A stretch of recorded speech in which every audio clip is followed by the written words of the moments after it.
I saw a great explanation of Liberation Day from someone. And I wish I'd grabbed this off of Twitter. It made a huge impression on me. And then I failed to grab it because it's a great way to explain what President Trump had done when he explained Liberation Day.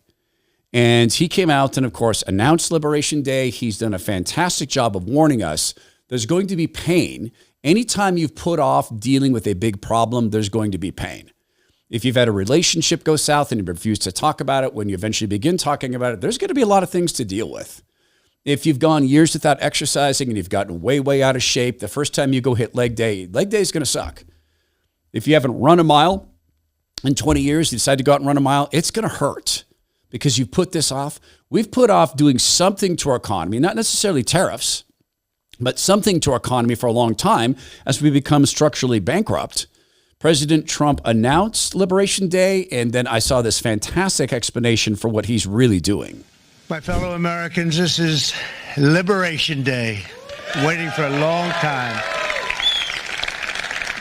April 2nd, 2025 will forever be remembered as the day American industry was reborn, the day America's destiny was reclaimed, and the day that we began to make America wealthy again.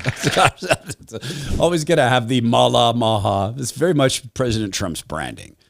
So I saw this explanation I want to share with you, and it goes straight to the heart of what President Trump surrendered to, his own best instincts.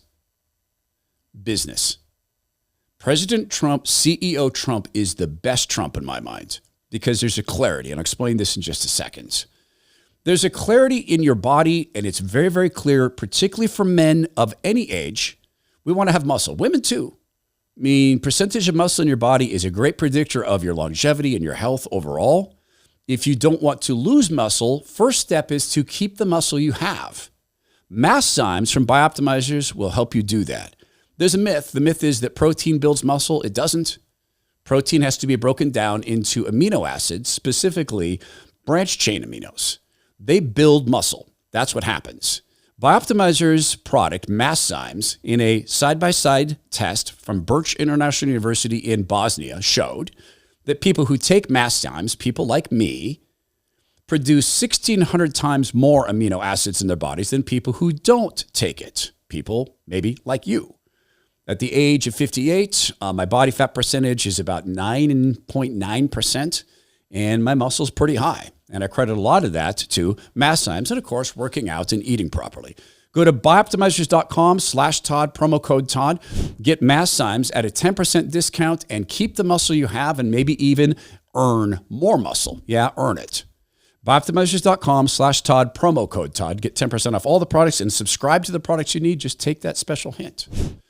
President Trump spoke about no longer surrendering. And in this, he's surrendering to his best instincts. That is CEO Trump. And a Twitter user called this out in a beautiful, beautiful way. The United States can no longer continue with a policy of unilateral economic surrender. We cannot pay the deficits of Canada, Mexico, and so many other countries. We used to do it. We can't do it anymore. We take care of countries all over the world. We pay for their military. We pay for everything they have to pay. And then when you want to cut back a little bit, they get upset that you're not taking care of them any longer. But we have to take care of our people, and we're going to take care of our people first. And I'm sorry to say that. It's interesting. He says, I'm sorry to say that. Maybe he really doesn't. And today we're standing up for the American worker, and we are finally putting America first. There's going to be pain in this. There's pain anytime you make wholesale change, but we have to have change. To be structurally bankrupt means it's not a matter of if you go bankrupt, it's when. Just like if a building is structurally dangerous. It's not a matter of if it's going to fall down, it's when and who's in that building. I wish I'd grabbed the name of this Twitter user. I forgot to bookmark this, but President Trump also spoke about the beginnings of American economic greatness and dominance was predicated upon tariffs, not income tax.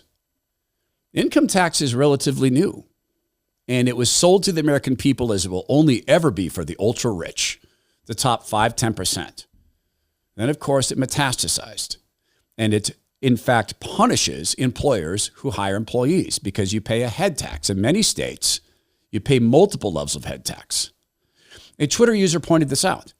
President Trump isn't reinventing the wheel, because that's what people have said. Oh, tariffs are an old idea. He's reinventing the wheel. No, he's not. What President Trump is doing as CEO Trump is he's reminding the United States of America how we built the car, the economic engine that was unequaled in history. A lot of that is freedom. That's being threatened, but President Trump is bringing freedom back.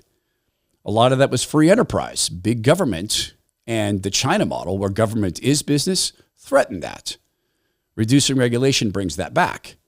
Changing our income method from punishing earners to tariffs is a huge change, and it's reminding us of how we built the car in the first place.